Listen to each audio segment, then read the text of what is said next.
Back again.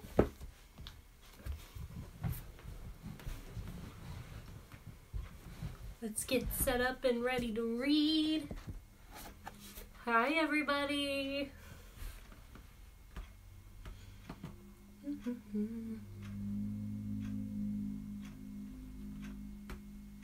gonna get all set up and ready to go.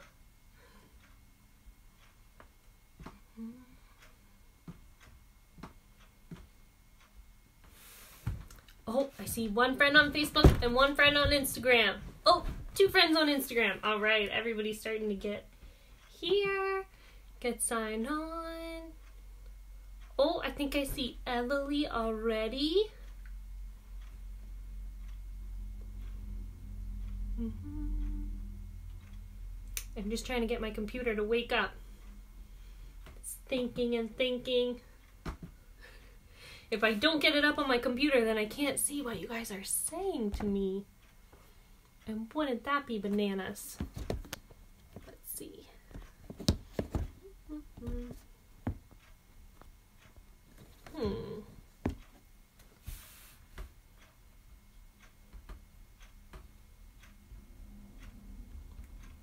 Here we go.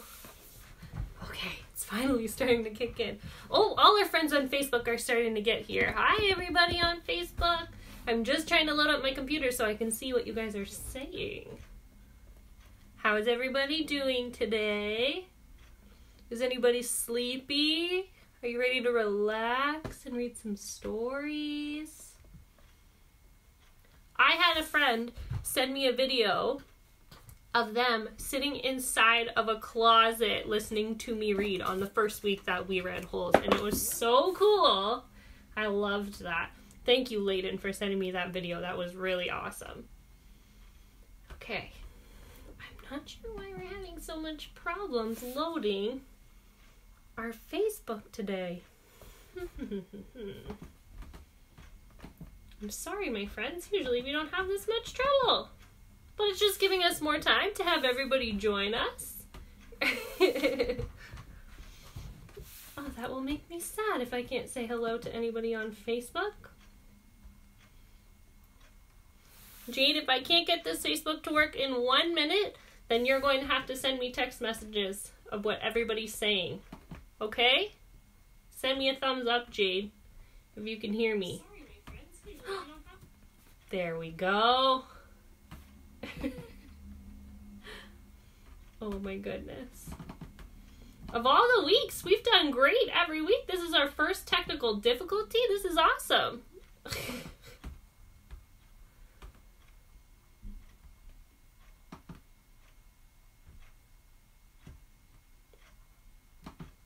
Okay. We've got it. I think we're good. All right. Does anybody remember what happened last week when we were reading?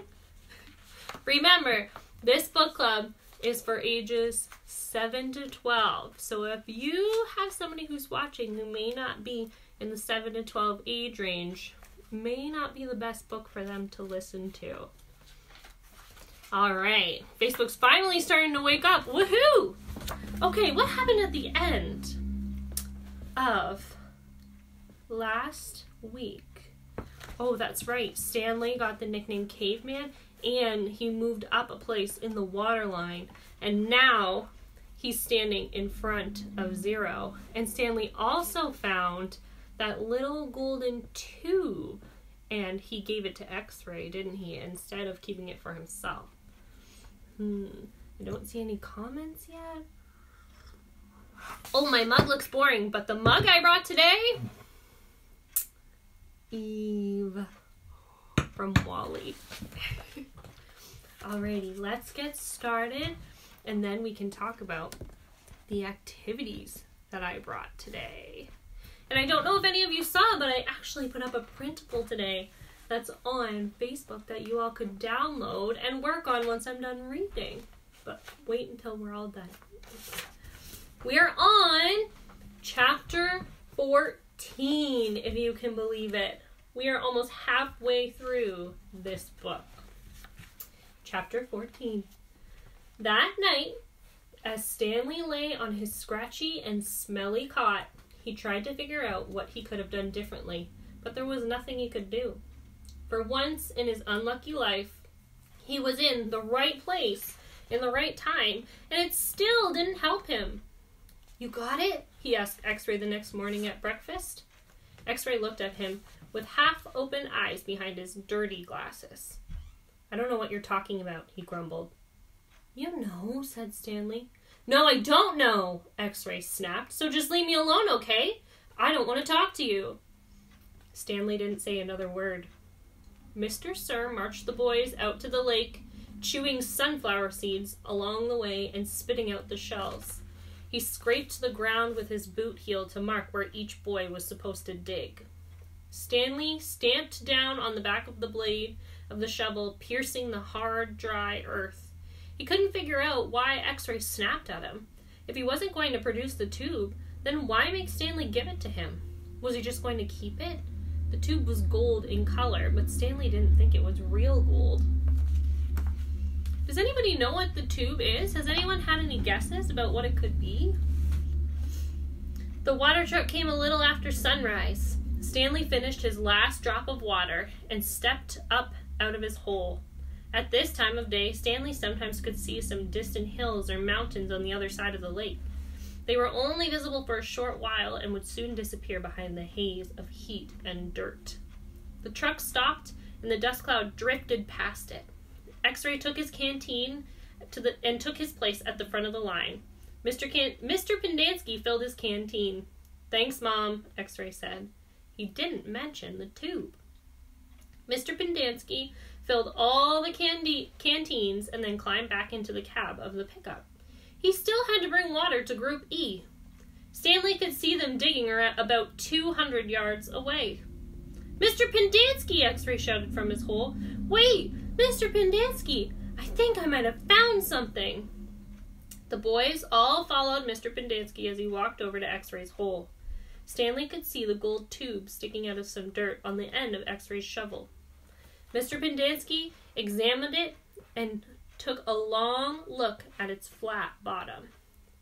"Hi, Mariah!" "I think the warden is going to like this." "Does X-Ray get the day off?" asked Squid. "Just keep digging until someone says otherwise," Mr. Pendanski said. Then he smiled. "But if I were you, Rex, I wouldn't dig too hard." Stanley watched the cloud of dust move across the lake to the cabin beneath the trees. The boys in Group E were just going to have to wait for their water. It didn't take long for the pickup to return. Mr. Pendanski stepped out of the cab, and then a tall woman with red hair stepped out of the passenger side. She looked even taller than she was, since Stanley was halfway down in his hole.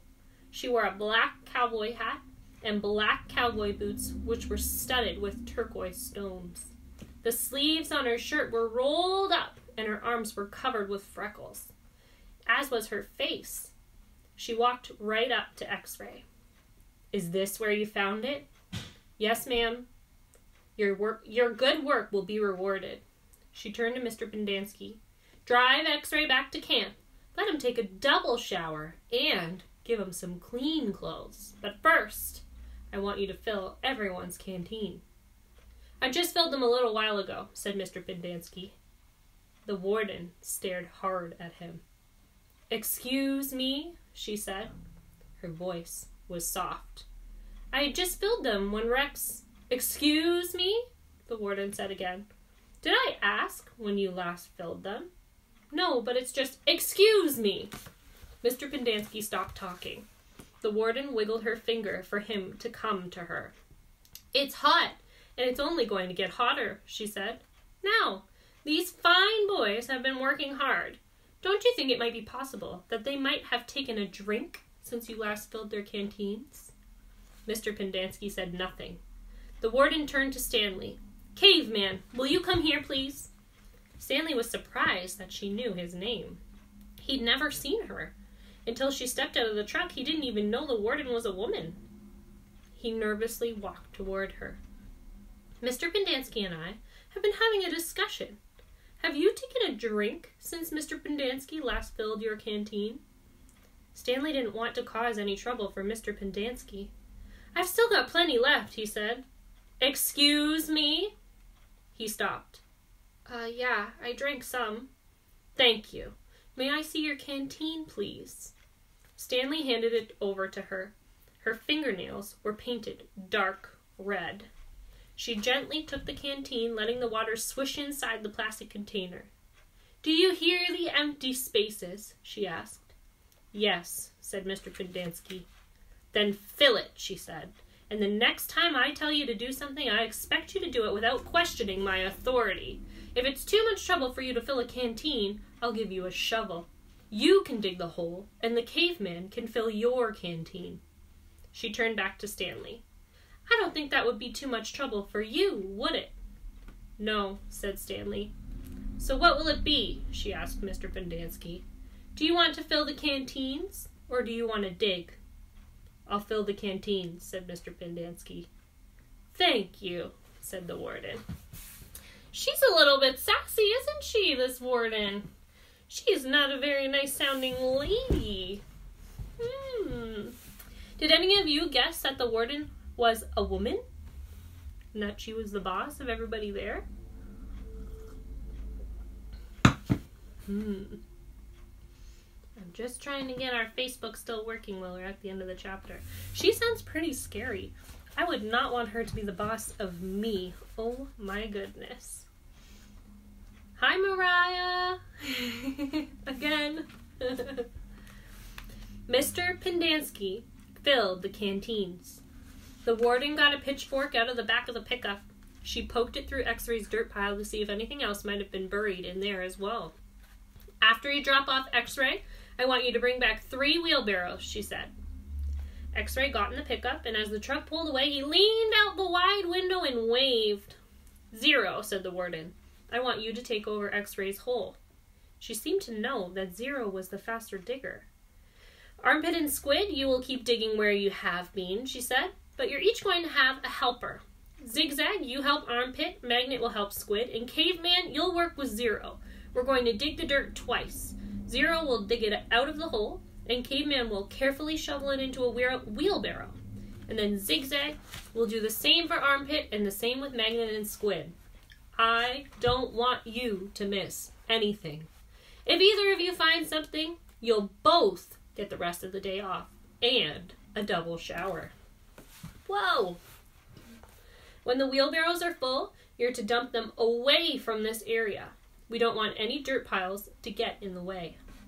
The warden remained at the site for the remainder of the day, along with Mr. Pendanski and Mr. Sir, who showed up after a while. Occasionally, Mr. Sir would leave to take water to the other groups of campers, but otherwise he and the water truck stayed parked right there. The warden saw to it that nobody in Group D was ever thirsty. Stanley did as he was told. He carefully looked through all the dirt dug up by 0 and he shoveled it into the wheelbarrow, though he knew he wouldn't find anything. It was easier than digging his own hole, and when the wheelbarrow was full, he took... Sorry guys, somebody called my phone. The warden couldn't keep still. She kept walking around, looking over Boy's shoulders, and sticking her pitchfork through the dirt piles. You're doing fine, just fine, she told Stanley. Oh, Instagram, are you having problems? Jade, would you be able to text, would you be able to text Rose for me? Hold on, Instagram.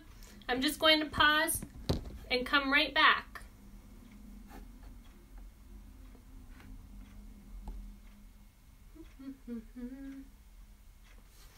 Sorry, friends on Facebook. You're all being really patient. Hi, Tracy. Hi, Lisa. Let's double check with Instagram, see what's happening.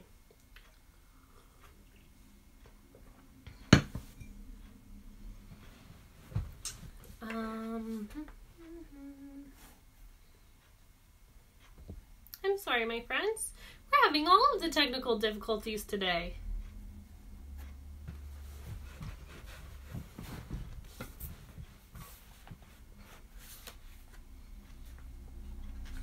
I hope this fixes up because I want to get through the chapters. Oh, we're back! Instagram friends, let me know if you're still here. Emily, are you here? Is anybody back on Instagram? Hi, Abigail. I hope you're taking care of Delilah.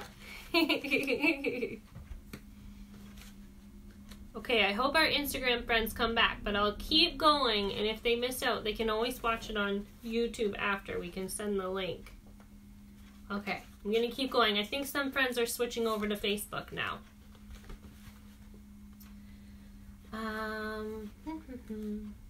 The warden couldn't keep still. I wonder what's wrong with her.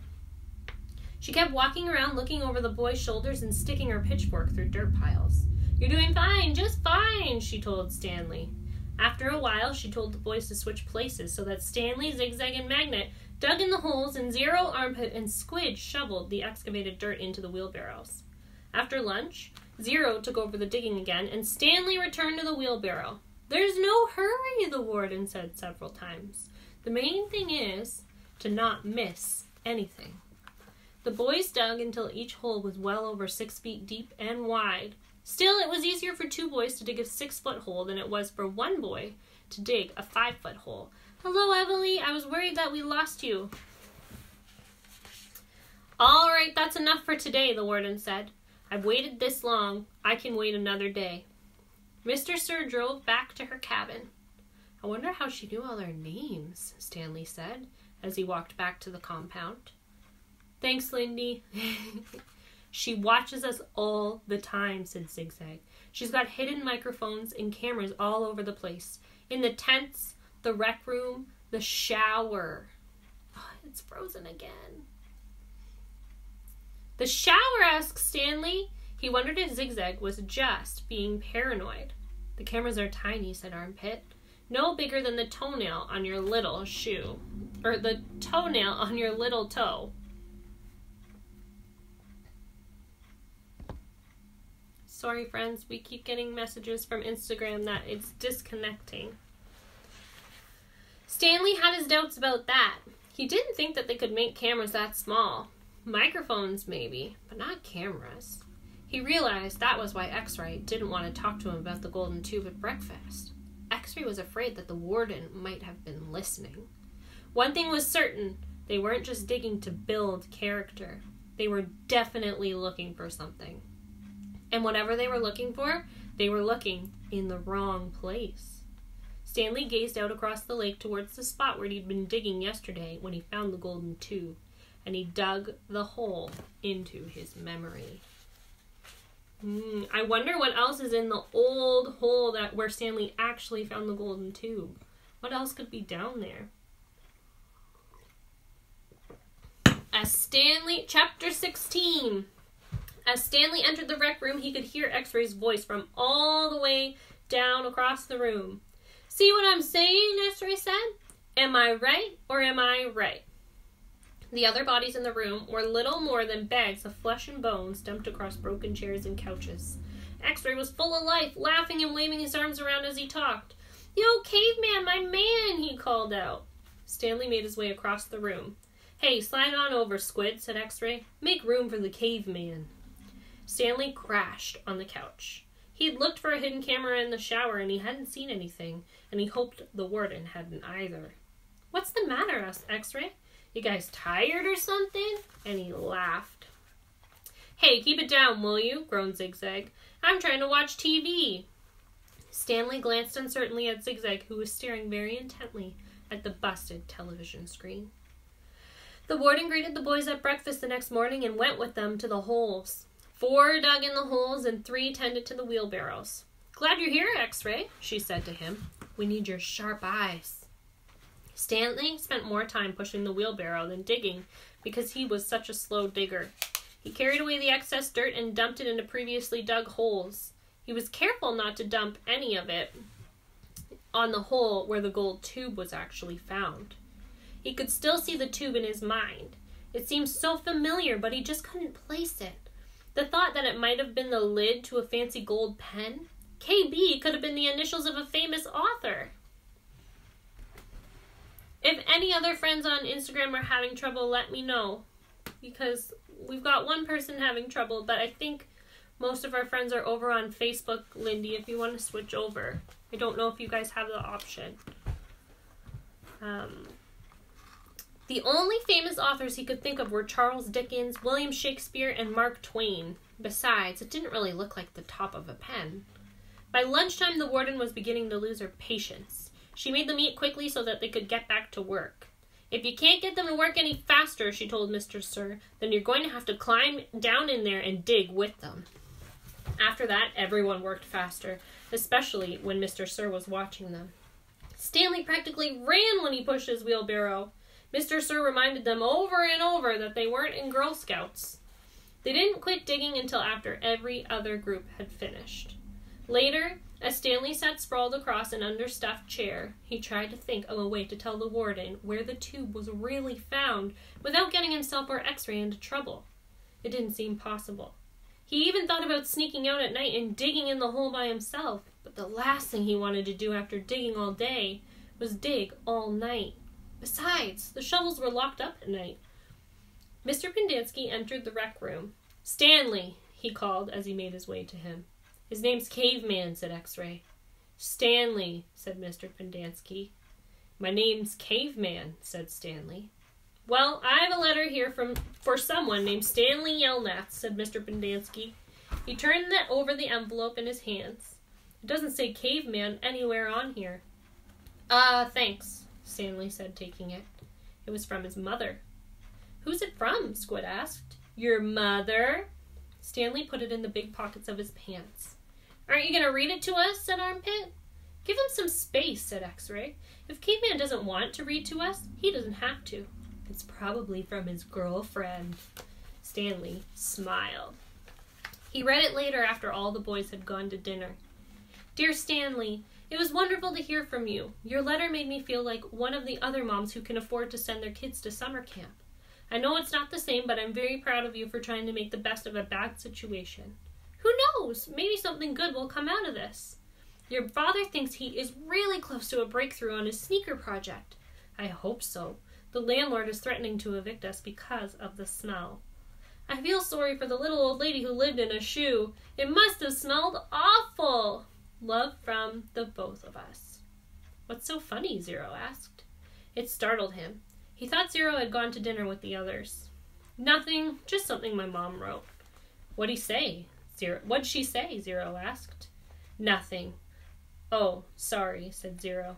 "Well, see, my dad's trying to invent a way to recycle old sneakers, so the apartment kind of smells bad because he's always cooking these old sneakers. So anyway, in the letter, my mom said she felt sorry for the little old lady who lived in a shoe. You know, because it must have smelled really bad in there."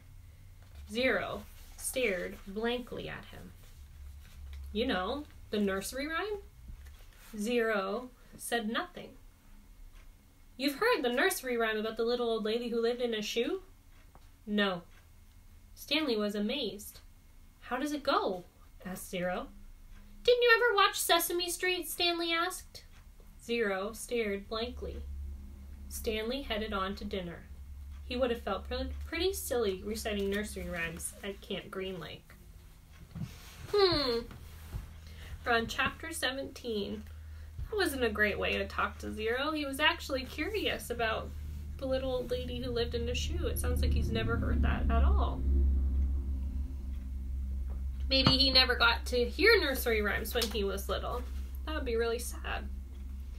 Okay. I've got, I think, 2 more chapters left until we're done for today. We're on chapter 17. Maybe we can squeeze in 3. For the next week and a half, the boys continued to dig in and around the area where X-Ray had supposedly found the gold tube. They widened X-Ray's hole as well as the holes Armpit and Squid had been digging until on the 4th day, all 3 holes met in one big hole. As the days wore on, the warden became less and less patient. She arrived later in the morning and left earlier in the afternoon. Meanwhile, the boys continued to dig later and later into the day. "This is no bigger than it was when I left you yesterday," she said, after arriving late one morning, well after sunrise. "What have you been doing down there?" "Nothing," said Squid. It was the wrong thing to say. At just that moment, Armpit was returning from a bathroom break. "How nice of you to join us," she said. And what have you been doing? I had to, go. The warden jabbed at Armpit with her pitchfork and knocked him backward into the big hole. The pitchfork left 3 holes in the front of his shirt and 3 tiny spots of blood. You're giving these boys too much water, the warden told Mr. Pendanski. They continued to dig until late afternoon, long after all the other groups had finished for the day. Stanley was down in the big hole along with the other 6 boys. They had stopped using the wheelbarrows. He dug his shovel into the side of the hole. He scooped up some dirt and was raising it up to the surface when Zigzag's shovel caught him in the side of the head. He collapsed. He wasn't sure if he passed out or not, but he looked up and could see Zigzag's wild head staring down at him. I ain't digging that dirt up, Zigzag said. That's your dirt. Hey, Mom, Magnet called. Caveman's been hurt. Stanley brought his fingers up to the side of his neck. He could feel blood and a pretty big gash just below his ear. Magnet helped Stanley to his feet and then up and out of the hole. Mr. Sir made a bandage out of a piece of his sack of sunflower seeds and taped it over Stanley's wound. And then he told him to get back to work. It isn't nap time, he said. When Stanley returned to the hole, Zigzag was waiting for him. That's your dirt, Zigzag said. You have to dig it up. It's covering my dirt. Stanley felt a little dizzy. He could see a small pile of dirt, and it took him a moment to realize that it was the dirt that'd been on his shovel when he had been hit in the head. He scooped it up, and then Zigzag dug his shovel into the ground underneath where Stanley's dirt had been. Chapter 18.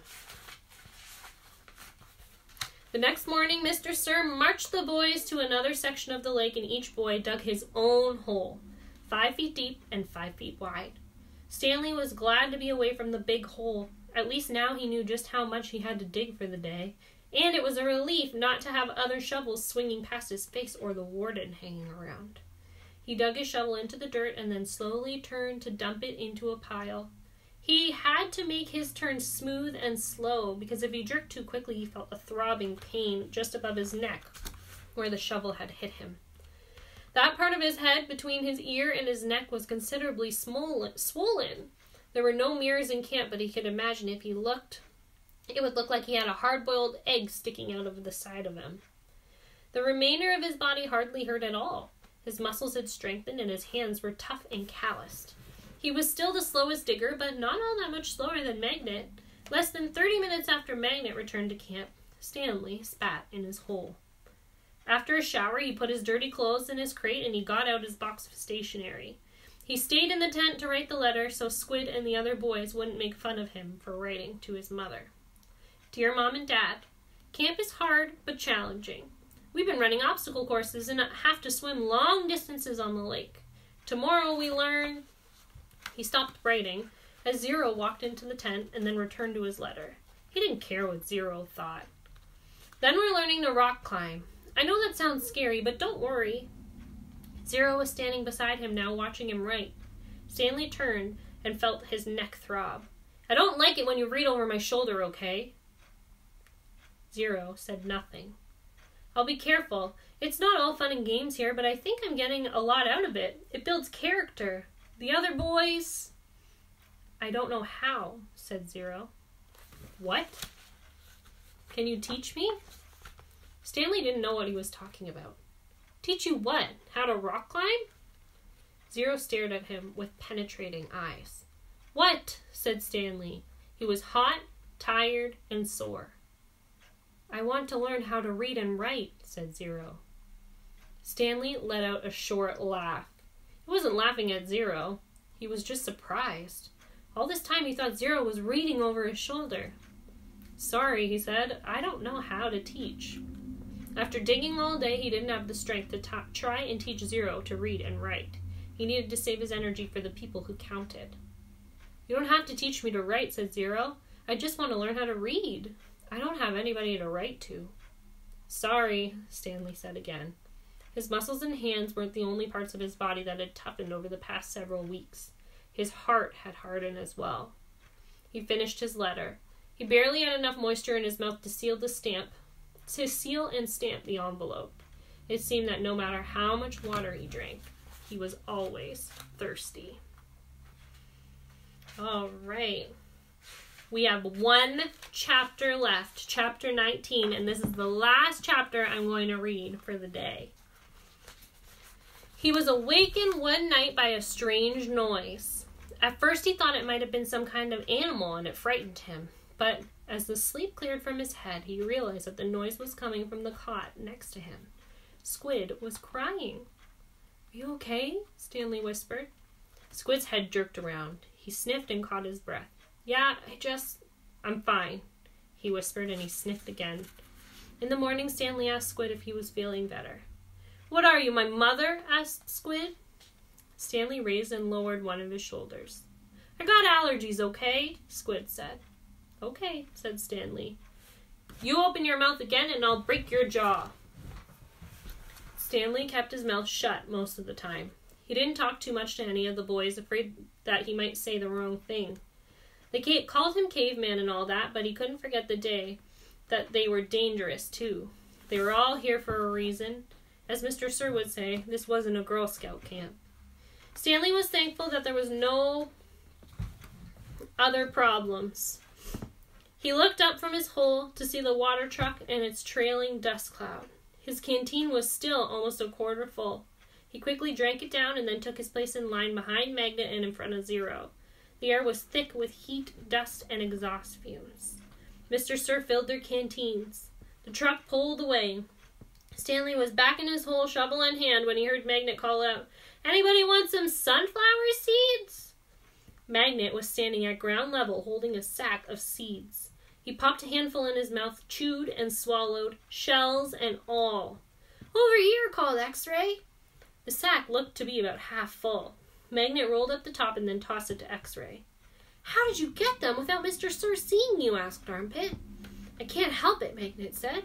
He held up both of his hands and wiggled his fingers and laughed. "My fingers are like little magnets." The sack went from X-Ray to Armpit to Squid. "It's sure good to eat something that doesn't come from a can," said Armpit. Squid tossed the sack to Zigzag. Stanley knew that it would come to him next. He didn't even want it. From the moment Magnet shouted, "Anybody want some sunflower seeds?" he knew there would be trouble. Mr. Sir was sure to come back, and anyway, the salted shells would only make him more thirsty. "Coming your way, caveman," said Zigzag. "Airmail and special delivery." It was unclear whether the seeds spilled before they got to Stanley or after he dropped the bag. It seemed to him that Zigzag hadn't rolled up the top before he threw it, and that was the reason he didn't catch it. But it all happened very fast. One moment the sack was flying through the air, and the next thing Stanley knew, the sack was in his hole and the seeds were spilled across the dirt. "Oh man," said Magnet. "Sorry," Stanley said as he tried to sweep the seeds back into the sack. "I don't want to eat dirt," said X-Ray. Stanley didn't know what to do. "The truck's coming," shouted Zigzag. Stanley looked up at the approaching dust cloud and then back down at the spilled seeds. He was in the wrong place at the wrong time again. What else is new? He dug his shovel into the hole and tried to turn over the dirt and bury the seeds. What he should have done, he realized later, was knock one of his dirt piles back into his hole, but the idea of putting dirt into his hole was unthinkable. "Hello, Mr. Sir," said X-Ray. "Back so soon?" "Seems like you were just here," said Armpit. "Time flies when you're having fun," said Magnet. Stanley continued to turn the dirt over in his hole. "You Girl Scouts having a good time?" asked Mr. Sir. He moved from one hole to another. He kicked a dirt pile by Magnet's hole, and then he moved towards Stanley. Stanley could see 2 seeds at the bottom of his hole, and as he tried to cover them up, he unearthed a corner of the sack. "Well, what do you know, caveman?" said Mr. Sir, standing over him. "It looks like you found something."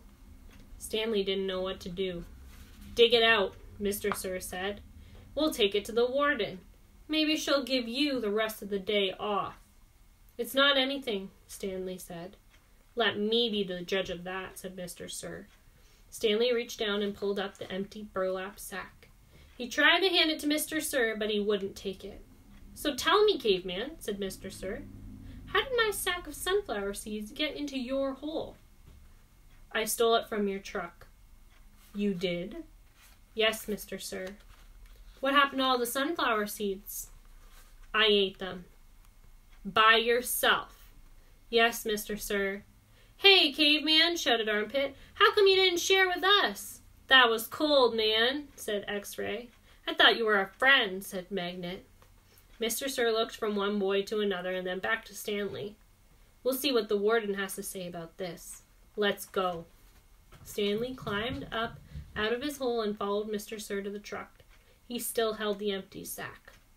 It felt good to sit inside the truck out of the direct rays of the sun. Stanley was surprised he could feel good about anything at the moment, but he did. It felt good to sit down on a comfortable seat for a change, and as the truck bounced along the dirt, he was able to appreciate the air blowing through the open window onto his hot and sweaty face. And we're going to stop there at chapter 20. We have, I think, 50 chapters in this book, if you can believe it. And we're already on chapter 20. That's amazing. So, the activities that I have today. If anybody has any questions about the story, make sure you type the questions to me so that I can answer them while we're live. But what I thought we could do today is, since we finally met the warden, I thought it would be cool for us to draw pictures of the warden. So we know she has red hair, she has freckles, she wears a black cowboy hat and black cowboy boots with turquoise stones on them. She has dark red fingernails. And she carries a water canteen because she always has enough of water since she's the boss. So I thought that would be fun if we drew a picture of her. And also, I was wondering if you guys might write about whether or not you think the warden is friendly. What you think the warden's actually looking for. Because we know she's looking for something now, but what is she looking for? And what do you guys think could have happened that has made the warden so angry all the time? Because she seems like she's a pretty angry lady. Yeah. So you can either do that on scrap paper at home, or if you have a printer at home, you could print off that worksheet that we put up for you on the Shelmer Library page, and you could fill it out in there. And make sure you guys tag me on Instagram or Facebook, or email me the work that you do, because it's been really cool seeing it, and we really like sharing all the stuff that you did. I haven't been able to share it yet, but I even got a really cool picture from Mariah of her yellow spotted lizard, and it was amazing. She colored it so that the indents of the yellow spots actually bumped up out of the picture. It was really cool. Hopefully we can share that in the next couple of days. So yeah, thanks for listening, guys. And we have Sleepy Storytime on Friday at 7 p.m. And our next Tween the Pages will be next Tuesday at 3:30 p.m. And I think we're going to be reading this live until we're finished the book. I'm pretty sure we'll get to read the whole book online, which will be very cool. Have a great rest of the day, guys. See you later. Goodbye, Facebook friends.